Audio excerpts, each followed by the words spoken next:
ये journal organic chemistry से संबंधित बहुत ही इंपॉर्टेंट क्वेश्चन है, इनको देखिएगा। इसलिए हम चार क्वेश्चन सॉल्व करेंगे एक साथ। देखिए, ये हमें 4 ऑप्शन दिए हुए हैं और पूछा जा रहा है किसका बेसिक कैरेक्टर जा रहा है।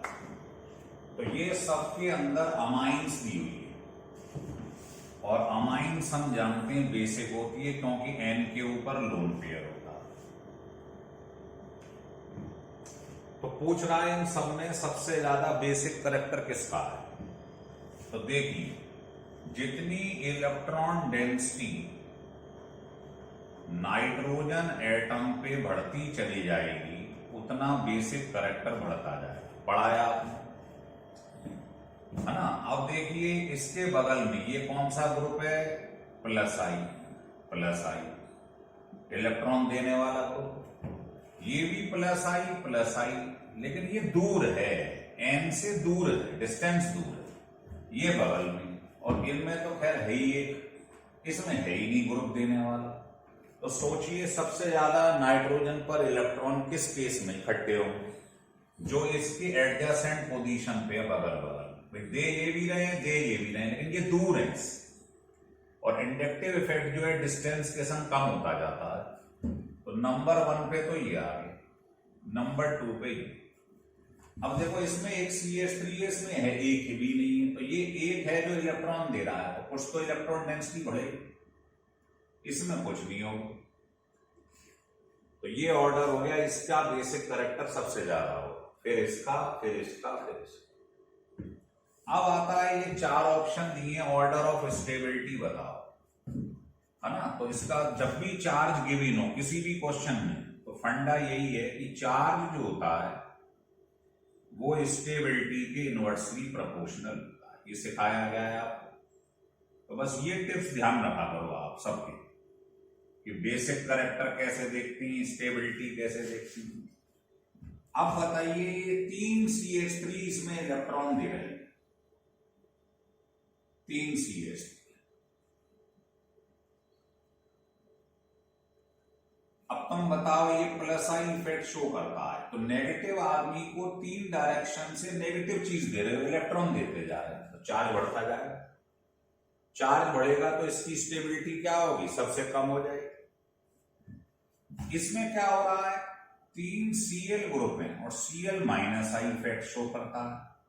ये इलेक्ट्रॉन खींचता है, जब इलेक्ट्रॉन विड्रॉइंग ग्रुप पे खींचेगा तो चार्ज कम होता जाएगा, चार्ज कम होगा तो स्टेबिलिटी ज्यादा हो जाएगी।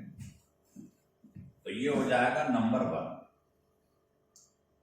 C6H5 भी इलेक्ट्रॉन खींचता है, लेकिन एक है मात्र, तो इसकी दूसरी हो जाएगी। और ये भी देने वाला, ये भी देने वाला है, तो ये तो नेगेटिव चार्ज को बढ़ाएंगे, ये भी बढ़ाएगा। लेकिन इसमें 2 इलेक्ट्रॉन देने वाले CH3 है, इसमें 3 है, तो इसमें चार्ज ज्यादा बढ़ जाएगा, तो इसकी स्टेबिलिटी लीस्ट हो जाएगी। इसकी 3rd नंबर पे समझ में आ रहा है। इसमें 3 खींचने वाले ग्रुप में, इसमें 1 खींचने वाला। तो जब इलेक्ट्रॉन खींचेगा तो नेगेटिव चार्ज कम होता जाएगा, नेगेटिव चार्ज कम होगा, स्टेबिलिटी बढ़ती चली जाएगी। यही फंडा इसमें लग रहा है।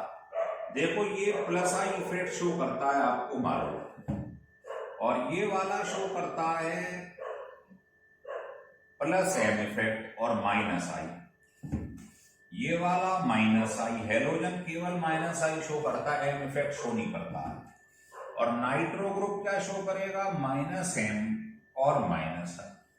तो आप जानते हो आई में और एम में, एम जो होता है वो डोमिनेंट होता है, तो ये इलेक्ट्रॉन देगा, ये इलेक्ट्रॉन खींचेगा, ये भी खींचेगा, लेकिन एम ज्यादा खींचता है आई से, एम ज्यादा इफेक्टिव होता है। तो जब ये इलेक्ट्रॉन खींचेगा तो पॉजिटिव चार्ज क्या होगा, बढ़ता जाएगा, चार्ज बढ़ेगा, स्टेबिलिटी कम होती जाएगी, तो इसकी स्टेबिलिटी सबसे कम हो जाएगी। इसमें इलेक्ट्रॉन दिया जा रहा है, इसमें भी दिया जा रहा है, तो बताओ एम इफेक्ट ज्यादा इफेक्टिव होता है, आई एम इफेक्ट। तो जब ये इलेक्ट्रॉन देगा तो यहां पर चार्ज कम होता जाएगा इसके मुकाबले, तो ये नंबर 1 आ जाएगा, ये 2 आ जाएगा, ये 3 और ये 4। तो ये ध्यान रखना एम और आई दोनों के बारे में। OH होता प्लस एम इफेक्ट और माइनस आई, एम इफेक्ट डोमिनेंट होता आई से, तो एम इफेक्ट ज्यादा इलेक्ट्रॉन देगा आई इफेक्ट से, तो यहां पर इलेक्ट्रॉन ज्यादा देगा तो पॉजिटिव चार्ज कम होता जाएगा, चार्ज कम होगा स्टेबिलिटी बढ़ती जाएगी, तो सबसे ज्यादा इसकी हो जाएगी। अब फोर्थ क्वेश्चन देखिए, इसमें क्या है, ये इलेक्ट्रॉन आपको मालूम ही है क्या शो करता है, माइनस एम माइनस आई, ये माइनस एम माइनस आई, ये माइनस एम इफेक्ट, ये भी माइनस एम। अब आप सोचिए एम और आई में आई बेकार होता है, ये डोमिनेंट होता है ना, एम और आई में एम इफेक्टिव होता है, तो ये इसके बगल में जब इलेक्ट्रॉन खींचेगा तो चार्ज कम होता जाएगा। खींच इसमें भी दो शक्तियां रही हैं, इसमें भी दो हैं, लेकिन ये डिस्टेंस दूर है तो आई नेग्लिजिबल हो जाता है, तो जब इलेक्ट्रॉन खींचेंगे ये तो ये चार्ज क्या होगा, कम होता जाएगा, तो स्टेबिलिटी इसकी सबसे ज्यादा होगी। समझ में आ रहा है? फिर उसका नंबर आएगा, एक नंबर पे ये रहेगा, दो पे ये रहेगा।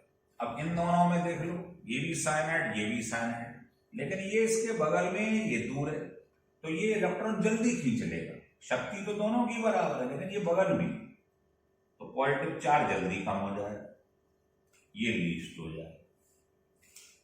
तो ये बहुत आसान है, केवल इसमें एम और आई का आपको ज्ञान होना चाहिए और ये फंडा लगा दो।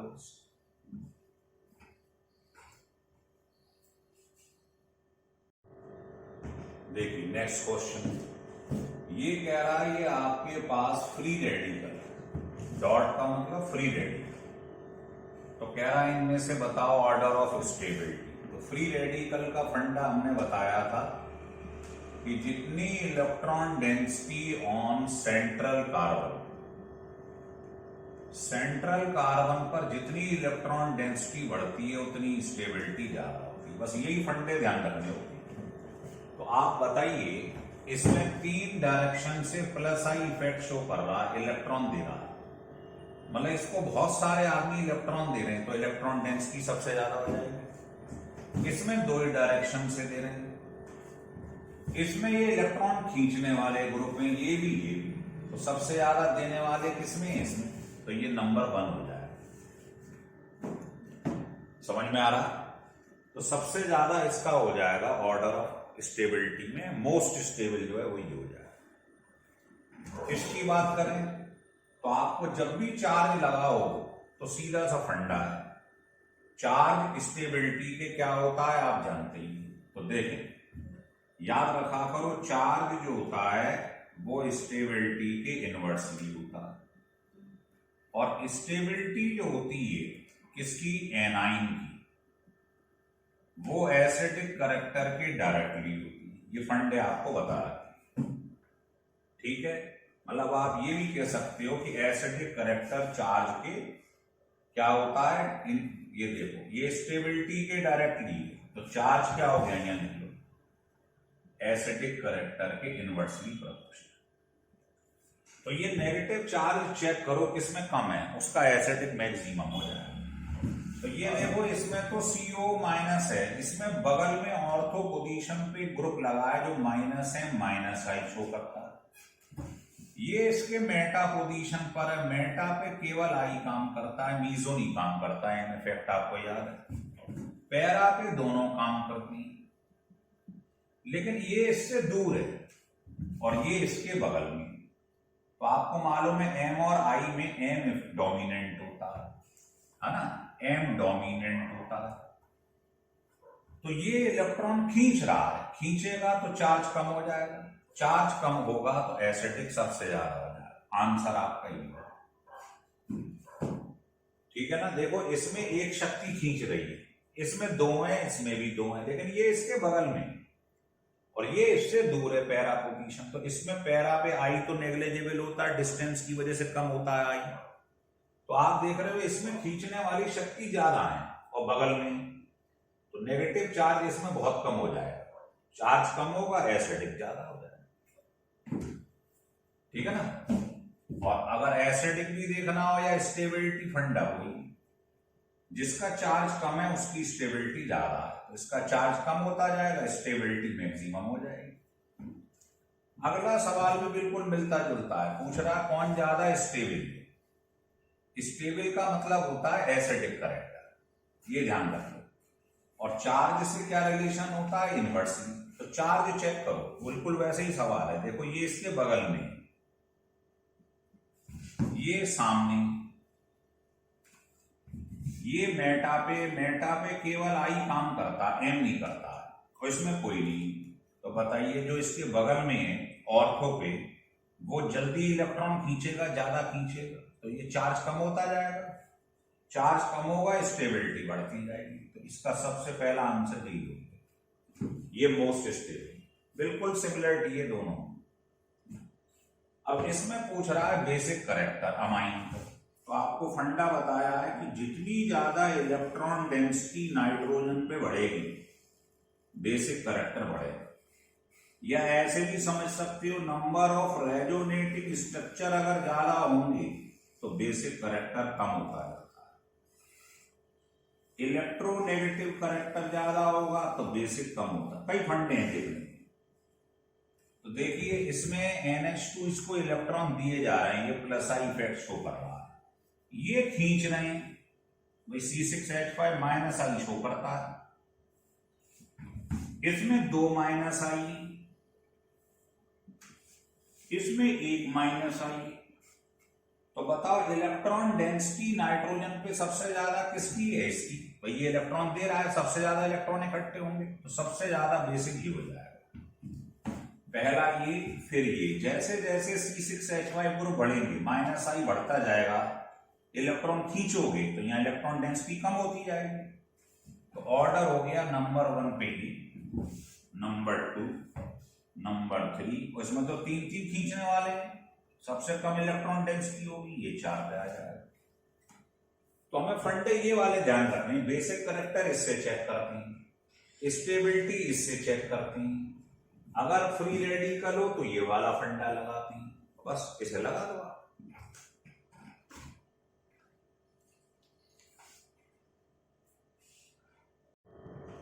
देखिए अब इन चारों के एसिडिक करेक्टर बताने हैं। तो कभी भी एसिडिक करेक्टर बताना हो तो फंडा ध्यान रख लो कि जितना ज्यादा स्टेबल एनाइन होगा उतना ज्यादा उसका एसिडिक करेक्टर होगा।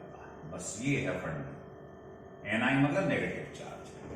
तो कभी भी एसिडिक करेक्टर पूछे तो आप इसका H गायब कर दो। एसिड मतलब लॉस ऑफ H आइन हटा दो।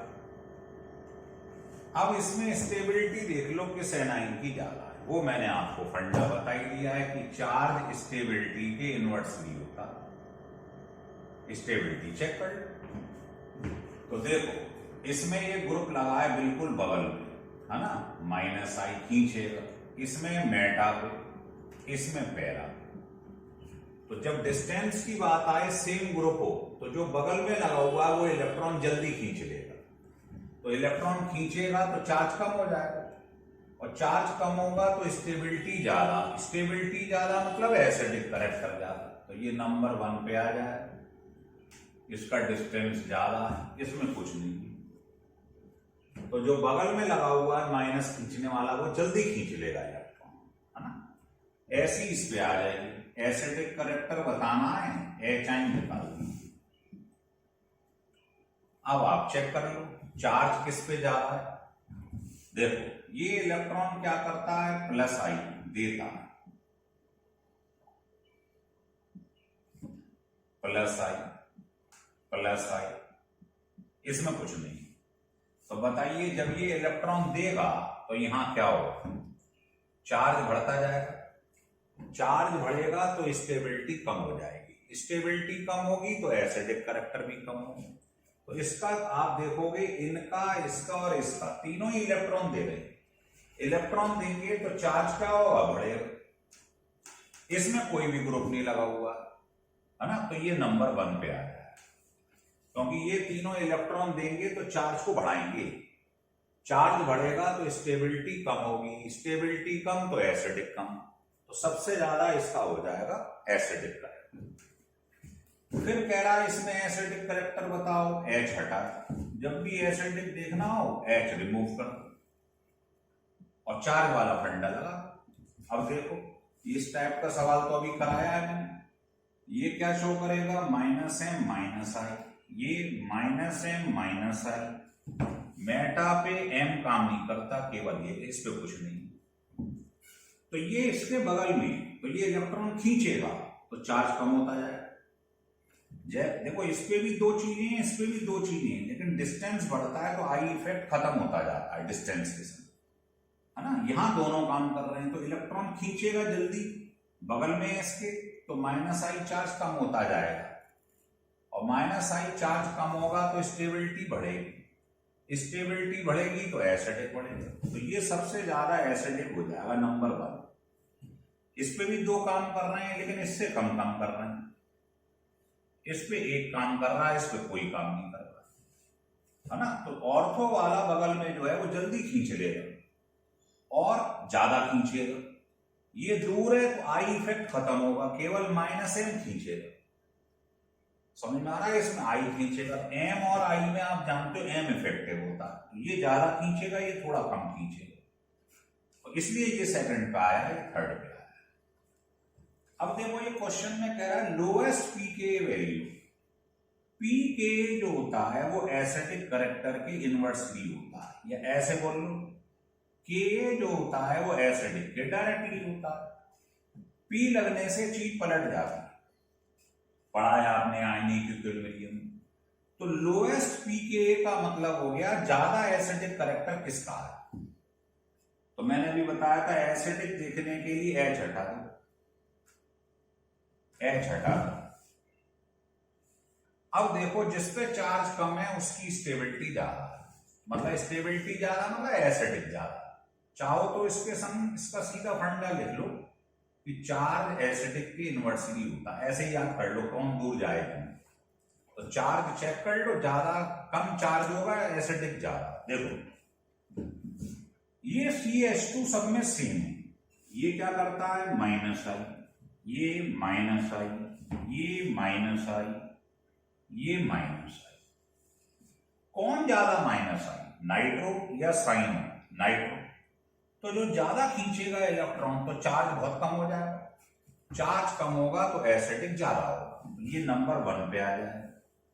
फिर साइन, ब्रोमो क्लोरो में कौन ज्यादा खींचता है? क्लोरो, ये 4 पे आएगा। बहुत आसान सवाल, इन सवालों को कर लोगे ना तो जीओसी के क्वेश्चन तैयार हो जाएंगे, ऐसे क्वेश्चन ज्यादातर आया करते, लिख लो।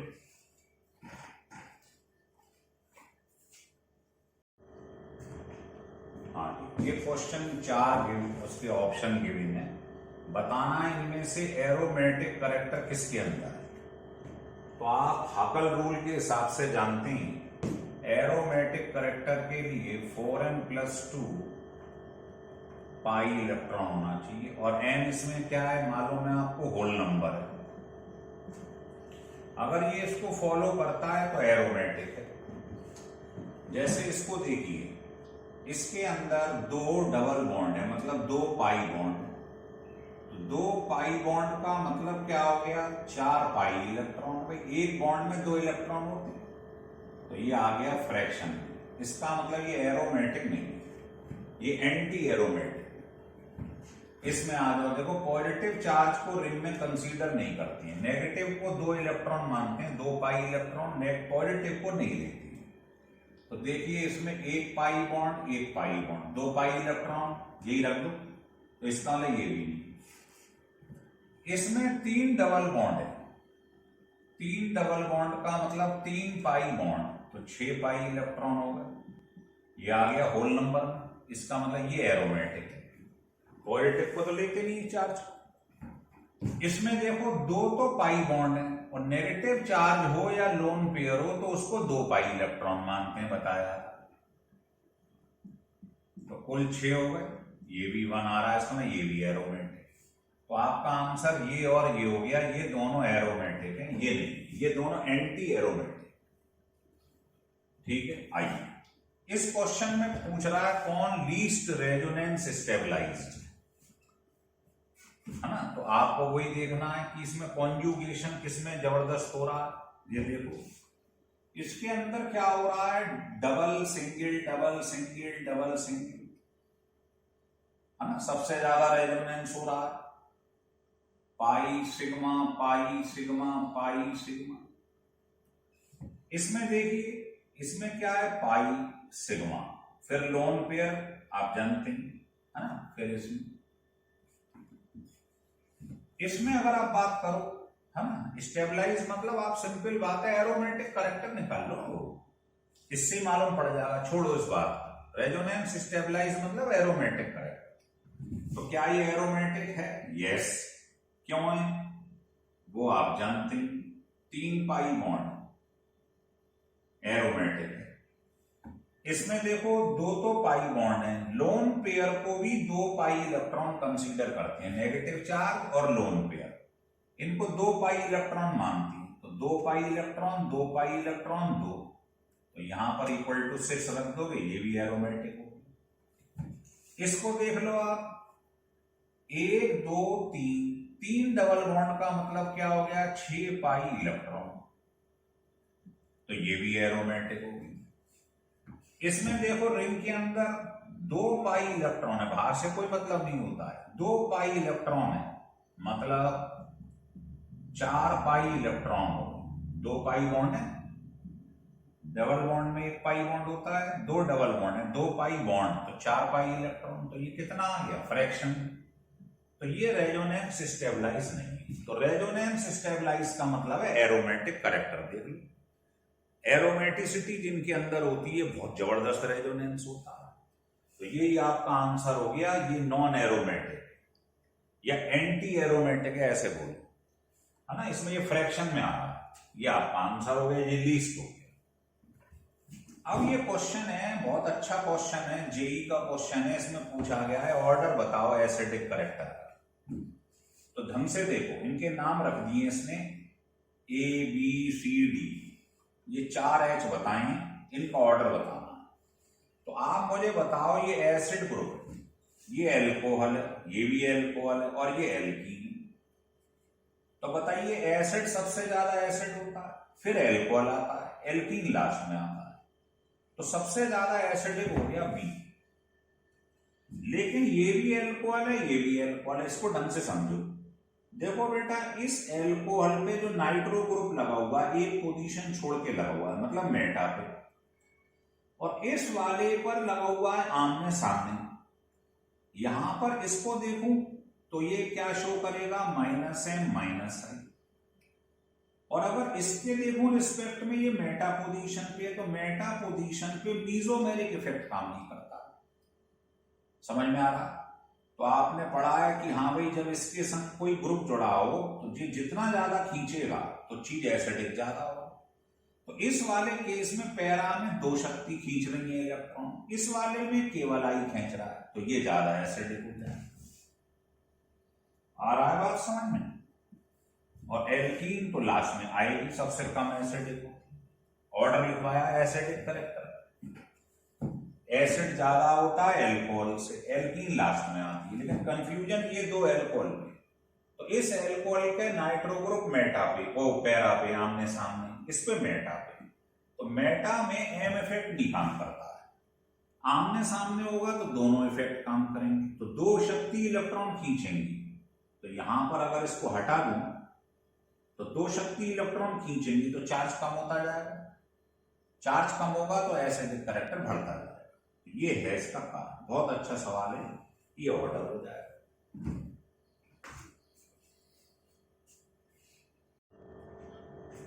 नेक्स्ट क्वेश्चन देखिए, ये स्ट्रक्चर है, पूछ रहा है हाइपर कॉन्जुगेशन जो है किस हाइड्रोजन पे हो रहा है, कितने हाइपर कॉन्जुगेटेड बॉन्ड है, ऐसे समझ लो आप। तो हाइपर कॉन्जुगेशन के लिए आप कंडीशन जानते हो, C डबल बॉन्ड C, इसके बाद जो C आता है ये sp2 हाइब्रिड कार्बन, इसके बाद जो कार्बन आता है इसको अल्फा कार्बन कहते हैं। बस इसी पे H देख लो कितनी, वही अल्फा हाइड्रोजन होते हैं, उन्हीं को हाइपर कॉन्जुगेटेड बॉन्ड कहते हैं। तो ये देखो C डबल बॉन्ड C, ढंग से देखना है, ये 4 H हैं, इनके नाम रख दिए इसमें। तो आपको बताना है कौन सा हाइपर कॉन्जुगेशन में पार्ट ले रहा है। तो C डबल बॉन्ड C के बाद C आ, तो बताओ ये अल्फा कार्बन हो गया। और इस पर जो H है नंबर 1 वाला, ये पार्टिसिपेट कर रहा हाइपर कॉन्जुगेशन में। ऐसे इधर देखो, C डबल बॉन्ड C के बाद C, ये अल्फा कार्बन है। इस पर जो H टंगा है ये हाइपर कॉन्जुगेटेड बॉन्ड या अल्फा हाइड्रोजन कहलाता है। तो ये भी काम कर रहा है, ये भी कर रहा है। अब बताओ इन दोनों को चेक कर लो। C डबल बॉन्ड C, इसके बाद जो C आता है वो देखते हैं अल्फा कार्बन। तो C डबल बॉन्ड C से ही H जोड़ा है, तो ये तो बेकार है। और C डबल बॉन्ड C के संग ये बॉन्ड है, इस पर इसने ऐसे बीच में H खड़ा कर दिया, तो ये भी नहीं होगा। तो आपका आंसर होगा ये दोनों H जो हैं वो इन्वॉल्व हो रहे हैं हाइपर कॉन्जुगेशन में। ये आपका आंसर हो गया क्लियर। अब आइए आगे। अब वो कह रहा है ये 3 आपको क्वेश्चन अलग अलग दिए हुए हैं, एक ही नहीं है। कह रहा बताओ किसकी स्टेबिलिटी ज्यादा। देखो ये है और ये है कैटाइन। आप ये बताओ इसमें आपके पास क्या कॉन्जुगेशन हो रहा है। देखो पाई सिग्मा पॉजिटिव। ऐसे इधर से आ जाओ, तो pi sigma positive, pi sigma pi, ये सब क्या है कॉन्जुगेशन। तो इसमें बहुत जबरदस्त कॉन्जुगेशन हो रहा है, 4 हाइपर कॉन्जुगेटेड बॉन्ड है। इसमें ऐसा हो नहीं रहा है भाई, इसमें तो केवल क्या हो रहा है पाई सिग्मा पॉजिटिव, एक कॉन्जुगेशन हो रहा है, इसमें 4 हो रहा है, तो ये ज्यादा स्टेबल हो। इसमें आ जाइए, तो आपने पढ़ा है ये sp2 कार्बन है पॉजिटिव वाला, इसके बगल में जो कार्बन है वो अल्फा है, उस पर 3 हाइपर कॉन्जुगेटेड बॉन्ड है। समझ में आ रहा है। और ये खुद ही sp2 है, तो इसमें तो कोई हाइपर कॉन्जुगेटेड बॉन्ड नहीं।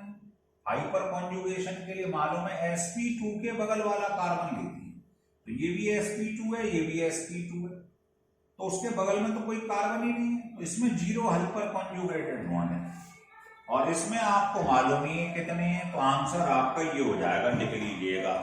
समझ में आ रहा है, ठीक है।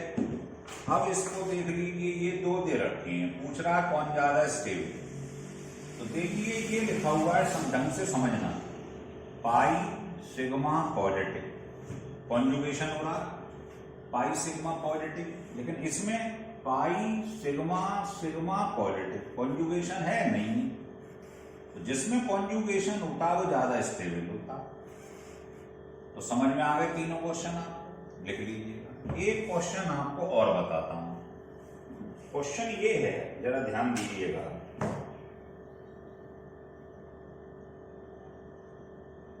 ये लिखा है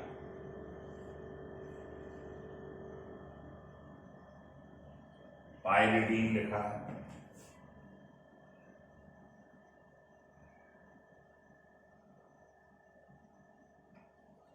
इसमें ये बताना है बेसिक कैरेक्टर जो है वो किसका जा रहा है, ऑर्डर बताना है बेसिक कैरेक्टर। लिख लीजिए।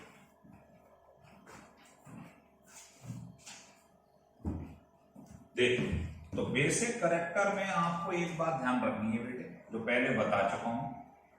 पहली बात तो ये है कि जितने रेजोनेटिंग स्ट्रक्चर बढ़ते जाएंगे बेसिक कैरेक्टर कम होता जाएगा। कहने रेजोनेटिंग स्ट्रक्चर का मतलब जो कंपाउंड एरोमेटिक होगा, ऐसे बोल लो, उसका बेसिक कैरेक्टर कम होगा।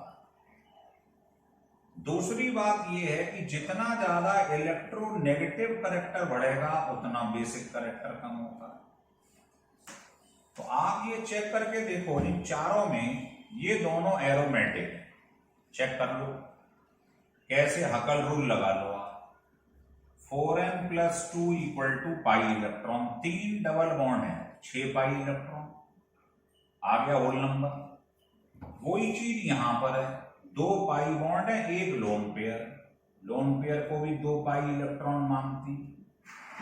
तो ये भी एरोमेटिक है, ये भी एरोमेटिक है। तो जो एरोमेटिक है उसका बेसिक कैरेक्टर कम होगा।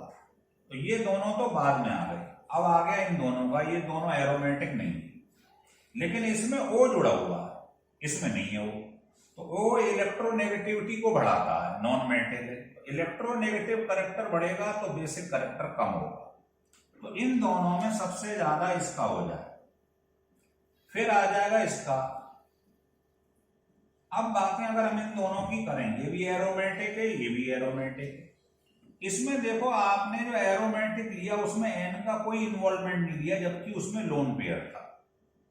मतलब आपने इसमें 3 डबल बॉन्ड 6 पाई इलेक्ट्रॉन ले ली, लेकिन इसमें जब आपने एरोमेटिसिटी चेक करी तो 2 पाई बॉन्ड है और लोन पेयर को भी माना 2 पाई इलेक्ट्रॉन। इसका मतलब इसके लोन पेयर ने एरोमेटिक कंपाउंड होने में पार्टिसिपेट करा है। तो अगर लोन पेयर इसी में यूज हो जाएंगे तो बाहर तो काम ही नहीं आएंगे, तो इसकी सबसे कम हो जाएगी क्या, बेसिक करेक्टर। ये फंडा ध्यान रख लिया, अगर लोन पेयर की इन्वॉल्वमेंट हो जाएगी इसमें तो हमारे पास तो लोन पेयर बचेंगे, और हमने पढ़ा है जितने लोन पेयर बढ़ते जाती हैं उतना बेसिक करेक्टर ज्यादा होता है। तो इसके लोन पेयर ने इसमें इन्वॉल्वमेंट नहीं दिखाया एरोमेटिक होने, ये एरोमेटिसिटी में हिस्सा ले रहे हैं, मतलब इसमें यूज हो रहे हैं। तो अगर ये यूज हो जाएंगे तो बेसिक करेक्टर कम हो जाएगा, क्योंकि इसके पास ये बचेंगे नहीं फ्री इलेक्ट्रॉन। तो ये बहुत इंपॉर्टेंट क्वेश्चन है, ध्यान रखिए, बेसिक करेक्टर।